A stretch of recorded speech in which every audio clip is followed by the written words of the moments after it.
matetika hira tonga teo igny a dia hira rehefa mariage fanambadiana voahira tamin'ny 21 décembre maefa sy rebeka zay fanambady izay a fanombohan'ilay fanombohanan'ilay fianakaviana zay kosa tovea tsika teo any Damaseva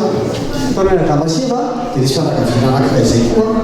ao amin'ny baiboly tantaray nanombo sambo ngezabe zareo izy zay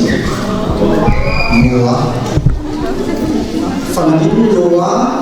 satria niaratsy ny tany ary satsika teo ny famonina niaratsy ny tany dia fantatsika ny antony nanaovana sambo fiara ka ao aorianan'ny fifoazana dia tozatsika ihany mitoarany fianakaviana zay voalaza ao anatin'ny baiboly antsoina ny fifoazana hanao hira hain'i Jesosy